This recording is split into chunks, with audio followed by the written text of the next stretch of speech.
하실까 함이라. 아멘. 오늘도 이 아침에 우리 주님으로부터 오는 크신 은혜와 평강이 여러분들과 함께 하시기를 바랍니다. 아멘. 자, 오늘은 영적 분별의 기초라는 제목으로 함께 우리 은혜를 나누고자 합니다. 여러분, 우리가 영분별이라는 얘기를 많이 듣죠. 영분별. 과연 그 영분별이라는 것은 무엇일까요? 저 사람 지금 영적인 문제가 있는 것 같아. 저 사람 지금 사단이 시험을 받았고, 저 사람이 무슨 뭐가 있는 것 같아. 눈빛만으로 알 것 같아. 어떤 신비한 직관이 영적 분별이 아닙니다. 여러분, 영적 분별, 이 분별이라는 것은 우리가 분류하는 거와 분리해야 됩니다. 여러분, 이렇게 우리가 자꾸 사람을 분류하거든요. 저 사람은 나쁜 사람, 저 사람은 어떤 종류. 여러분, 대표적인 게 우리나라의 빨간 당과 파란 당이 있는 것과 마찬가지입니다. 사람을 자꾸 이렇게 분류하려고 해요. 동서로 나누려고 하고, 남과 북으로 나누려고 하고, 나누려고 합니다.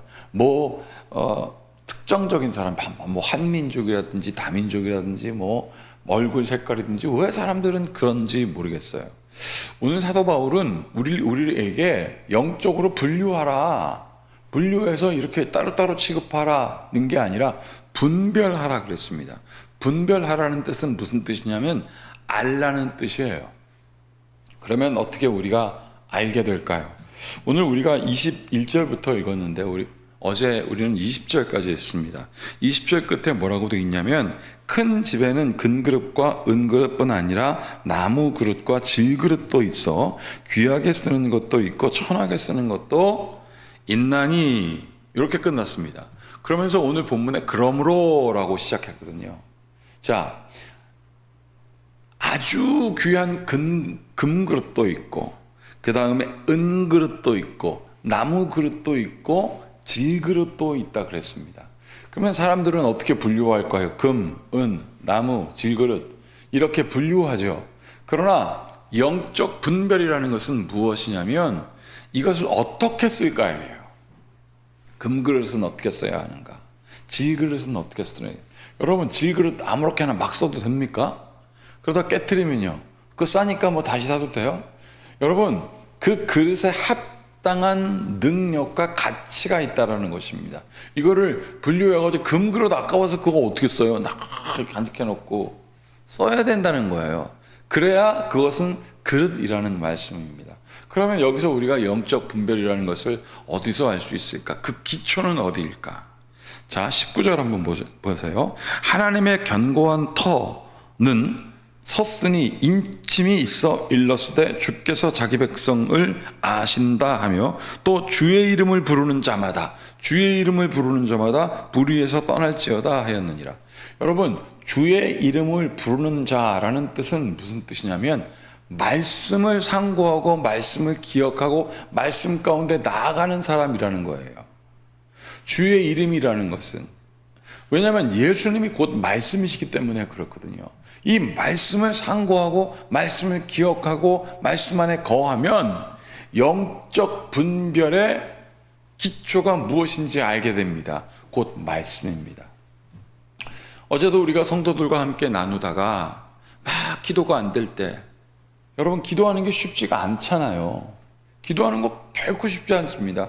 그거 여러분 매일 1분씩만 기도하라고 그래도 그거 쉽지가 않아요. 어떤 사람은 그렇게 되면 진짜 중언부언합니다. 시계 보면서 착착착착착착착 돌아가다가 1분 딱 되면 끝.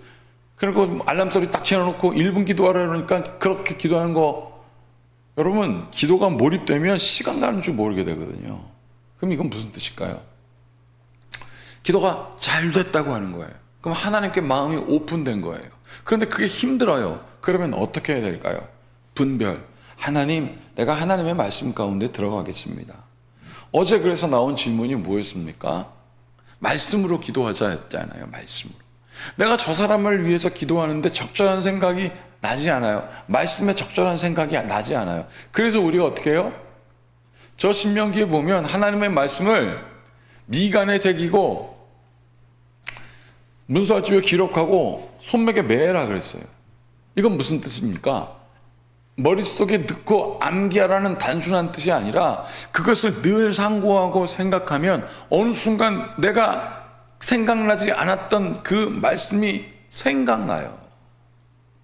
제가 고등학교 졸업하고 대학교 이제 딱 입학했을 때 이 말씀 카드를 받은 게 있습니다. 그게 이제 출애굽기에 있는 말씀이에요. 그때 그걸 딱 받으니까 여호수아가 모세에게 주셨던 하나님의 은혜를 나는 갖고 있지 않기 때문에 하나님, 나는 저 이스라엘 백성을 이끌어갈 수 없습니다 라고 했던 출애굽기 2장에 있는 말씀이에요. 그때 하나님께서 뭐라고 하셨습니까? 너는 마음을 강하게 담대히 하라. 내가 모세와 함께 있었던 것 같이 너와 함께 하리라. 그 말씀이 딱 나오는데 제가 그 말씀을 잊을 수가 없는 거예요. 그리고 그렇게 두려워하는 사람들마다 그 말씀이 생각나는 거였습니다.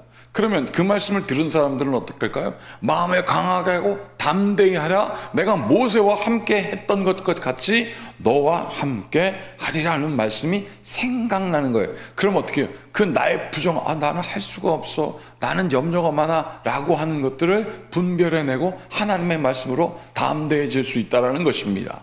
이 영적 분별의 기초는 하나님의 말씀이었던 거예요. 그 말씀을 마음에 새기고 쓰고 기억하는 여러분들 되기를 축복합니다. 자, 오늘 말씀입니다. 그러므로 누구든지 이런 것에서 자기를 깨끗하게 하면 귀히 쓰는 그릇이 되어 거룩하고 주인의 쓰심에 합당하며 모든 선한 일에 준비함이 되리라. 귀히 쓰는 사람, 하나님이 귀히 쓰는 사람은 하나님의 뜻을 아는 사람이에요. 그러면 그 하나님의 뜻이 무엇입니까? 하나님의 말씀이잖아요. 이 하나님의 의도지 않습니까? 하나님의 마음이잖아요. 그 하나님의 마음을 아는 사람을 하나님께서 거룩하게 사용하신다는 것입니다. 22절, 또한 너는 청년의 정욕을 피하고 주를 깨끗한 마음으로 부르는 자들과 함께 의와 믿음과 사랑과 화평을 따르라. 하나님의 말씀에 거했더니 거룩해지는데 여기 청년의 정욕을 피하고 라고 되어 있습니다. 자, 청년의 정욕을 피하고, 청년들이 정욕이 넘친다. 여러분, 이게 정욕이라는 단어를 써서 그렇지, 여러분 청년이면 우리가 이런 말도 하잖아요. 쇠도 씹어 먹는다고. 막 다 할 수 있는 것 같은 거예요. 그런 마음을 피하고, 내가 다 할 수 있어, 주체가 나야 라는 것을 피하고, 또는 성적인 욕망이 막 자라올 때 그것을 피할 수 있는, 여러분 결혼하고 아름다운 하나님께서 주시는 부부관계를 통하여 자녀를 생산하고 그거 얼마나 좋아요. 근데 돈 주고 성을 사고 막 그냥 쾌락에 미치지 말라 이거예요. 그러면서 주를 깨끗한 마음으로 부르는 자들과 함께 의와 믿음과 사랑과 화평을 따르라. 그러면서 우리에게 말씀이 왜 중요하냐면 23절에 이렇게 기록하고 있습니다. 어리석고 무식한 변론을 버리라. 이에서 다툼이 나는 줄 알미라. 하나님의 말씀도 깨닫지 못하면서 어리석고 무식한 변론, 아무것도 모르는 상태로 마구마구 대하는 거죠. 마구마구. 제가 신학교 이제 복학을 하고 3학년 딱 됐는데 그때 이제 노트북이 생겼어요. 성경책도 있지만 노트북도 있어서 거기 보니까 노트북 프로그램이 쫙 있었어요. 그래서 제가 성경을 대조하면서 막 있었는데 노크를 하는 거예요. 누가 문을 딱 열었더니 여호와 증인이 왔어요. 그러면서 말씀을 펴더니 막 뭐라고 해요. 그래서 그래요? 그게 그 말씀이에요? 예수님이 1월 4일 날 태어났다고요? 그래요? 한번 성경 말씀을 찾아볼까요? 그리고 이제 그랬더니 자기가 막 성경을 찾더라고요. 잠깐만요. 그래서 제가 이제 성경이 쫙 관련 성경들이 쫙 나오니까 이 사람이 당황한 거예요. 그러면서 저보고 뭐라고, 요즘 신학생들은 성경 안 읽고 컴퓨터만 사용한다고. 그래서 당황하며 나가더라고요. 여러분, 제가 그때 그 모습을 보면서 뭘 깨달았냐면, 이 사람은 말씀이 마음에 새겨진 것이 아니라 다른 것이 더 두려운 거예요. 말씀에 담대하면 말씀으로 해야지. 이 말씀이 바로 그 어리석고 무식한 변론을 피하라. 그 무식한 변론을 피하고, 자 24절, 주의 종은 마땅히 다투지 아니하고 모든 사람에 대하여 온유하며 가르치기를 잘하며 참으며. 가르칠 때요, 참는 거 진짜 어렵습니다.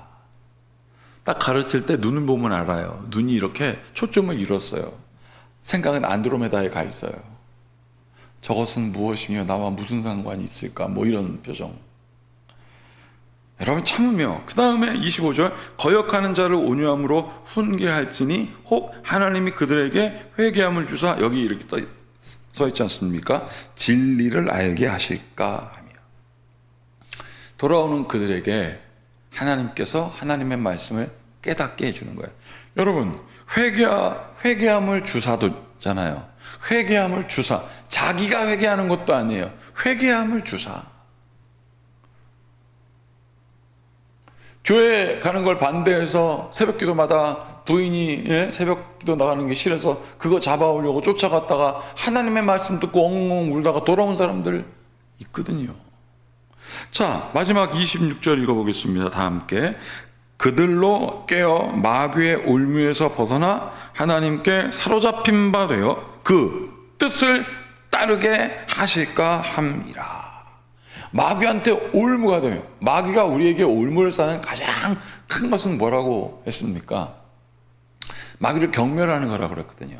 그럼 마귀가 경멸당하지 않으려면 어떻게 해야 돼요? 우리를 사로잡아야 됩니다. 물질이든 이성이든 지성이든 무엇으로 하나님의 존재는 무가치라고 해야 되는데 여기 뭐라고 되어 있습니까? 그 올무를 끊고 어떻게 해요? 하나님께 사로잡힌 바 되어 하나님의 말씀에 사로잡힌 바 되어 그 뜻을 따르게 할까 함이로다. 이것이 하나님의 의도입니다. 그래서 영적 분별의 기초가 무엇인지 우리가 분명히 깨닫게 되는 것입니다. 사랑하는 성도 여러분들이요, 오늘 이 말씀을 마음에 새기고 오늘 이 디모데 후서 2장 21절부터 26절까지 있는 말씀을 새기고 하나님께서 주는 영적 분별 말씀을 사모하고 그 말씀 가운데 거하는 주님의 성도 되기를 축복합니다. 함께 같이 기도하겠습니다. 참으로 고맙고 감사하신 주님, 오늘도 주님께서 주신 새 생명 가운데 살길 원합니다. 나 이제 주님의 새 생명 얻은 몸, 이전에 족한 것 이제는 변한다. 하나님 아버지 하늘의 은혜를 맛보고 즐거는 사람 되기를 원한다고 우리 노래했습니다. 주님 이 말씀대로, 이 우리가 노래한 대로 하나님의 말씀을 깨닫고 영적 분별을 해 나아가며 하나님의 뜻대로 살아가는 것이 바로 하나님의 말씀을 깨닫고 나아가는 것이 영적 분별이며, 그 말씀 가운데 진리를 깨달으면 그 어떤 것도 우리를 사로잡을 수 없게 되오니 오 하나님, 주의 말씀을 깊이 마음에 상고하고 살아가는 주의 성도들 되게 하여 주시옵소서. 예수님의 이름으로 기도하옵나이다. 아멘. 이제 우리 모두 주님께서 가르치신 기도를 드리겠습니다. 하늘에 계신 우리 아버지, 아버지의 이름을 거룩하게 하시며 아버지의 나라가 오게 하시며 아버지의 뜻이 하늘에서와 같이 땅에서도 이루어지게 하소서. 오늘 우리에게 일용할 양식을 주시고 우리가 우리에게 잘못한 사람을 용서하여 준 것 같이 우리 죄를 용서하여 주시고 우리를 시험에 빠지지 않게 하시고 악에서 구하소서. 나라와 권능과 영광이 영원히 아버지의 것입니다. 아멘. 오늘 이 말씀을 마음에 깊이 새기고 영적 분별하는 그 말씀 가운데 온전히 서서 진리를 깨닫는 그리스도 예수 안에 거하는 여러분들 되기를 모두 바라며 함께 같이 기도하시겠습니다.